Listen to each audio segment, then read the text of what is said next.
Please subscribe and you can download this code from description below.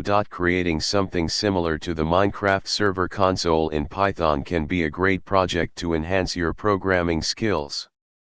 In this tutorial, we'll walk through the steps of building a simple console application that allows users to input commands and receives feedback. While it won't have the full functionality of a Minecraft server console, it will give you a basic understanding of handling user input and displaying output in a console environment. Start by creating a new directory for your project and navigating into it. Create a new Python file, let's call it Minecraft_console.py, and open it in your favorite text editor or IDE. Save the file and run it from the terminal. You should see the welcome message and a prompt, waiting for your input.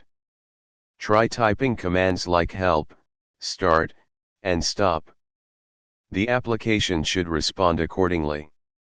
Expand the commands dictionary in the __init___ method to include more commands relevant to your console application.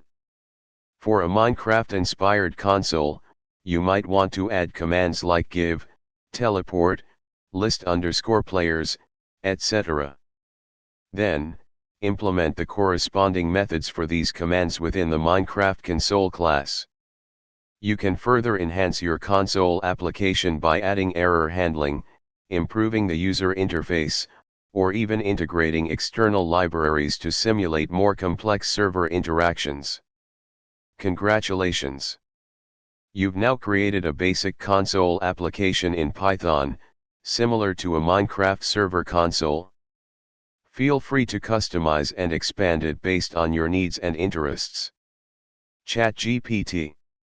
Creating something similar to the Minecraft server console in Python involves building a basic command line interface, CLI, application that can handle user input, process commands, and interact with external systems.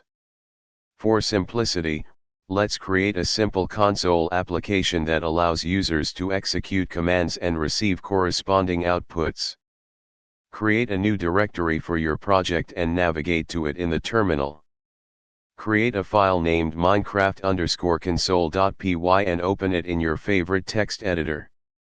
This will be the main script for your Minecraft server console. Save the file and run it in the terminal. You should see the welcome message, and the console is now ready to accept commands. Try entering commands like ls or echo hello, Minecraft. The console will execute the commands and display the output. You can customize the Minecraft console class and add more features, such as command history, autocomplete, or specific Minecraft server-related functionality. Remember that this is a basic example, and in a real-world scenario, you might want to implement more error handling, security measures, and features depending on the complexity of your application. Feel free to expand on this foundation to create a more robust Minecraft server console tailored to your needs. ChatGPT.